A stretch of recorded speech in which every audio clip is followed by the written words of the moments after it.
Voici deux équipes qui étaient très proches l'une de l'autre la saison dernière en Ligue 1 Conforama. 3 points ont finalement séparé Montpellier 10e de Dijon 11e. L'équipe de Montpellier est très peu modifiée, seule une recrue est présente dans le 11 de départ. Mais quelle recrue? L'attaquant Andy Delors, revenu tout proche de sa région natale. Delors va essayer de briller sous ses nouvelles couleurs face à des Dijonnais qui eux aussi n'ont pas changé énormément de choses. A noter la présence dans le but de Runar Alex Runarsson, gardien islandais présent à la phase finale de la Coupe du Monde. Il remplace Baptiste René, parti à Toulouse. Le coup franc de Keegan Dolly, la déviation de Delors et la reprise de Pedro Mendes. 5 minutes suffisent à Montpellier pour mener 1-0. Pedro Mendes, le défenseur portugais, n'est pas un habitué des buts. 1 marqué en 34 matchs la saison dernière et déjà 1 sur la première journée.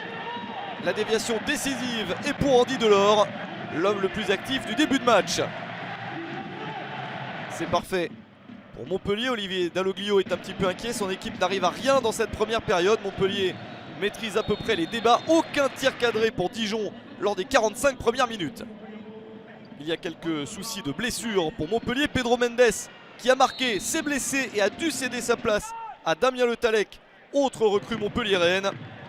En seconde période, la situation est différente. Dijon est beaucoup plus fringant, notamment Naïm Sliti, l'international tunisien, déborde. Mésentente dans la défense de Montpellier et Julio Tavares est le mieux placé. Le premier tir cadré pour Dijon, c'est le bon à la 52e minute.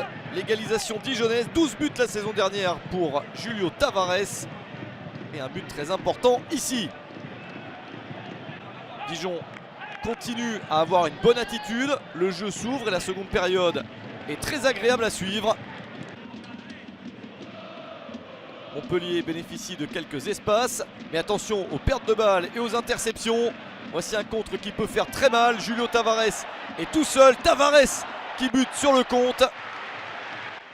Voilà une très bonne parade du gardien de Montpellier. Il commence à être très sollicité. Une main d'Aguilar provoque un penalty. Il reste 10 minutes à jouer. Wesley Saïd a la balle de match dans les pieds. Saïd s'élance, la parade de Lecomte. Le but paraît tout fait sur le rebond pour Saïd, mais il trouve le moyen de tirer au-dessus. C'est terrible pour Wesley Saïd et pour Dijon. Et c'est bien la chance de Montpellier dans cette partie. Toujours un but partout entre les deux clubs. On s'approche de la fin. La chance dijonnaise semble être passée. Mais il reste un corner, 91e minute. La reprise immédiate de Senou Koulibaly qui finalement offre la victoire à Dijon sur le score de 2-1. C'est son premier match en Ligue 1 Conforama et donc son premier but. Il vient de Mantes en National 2.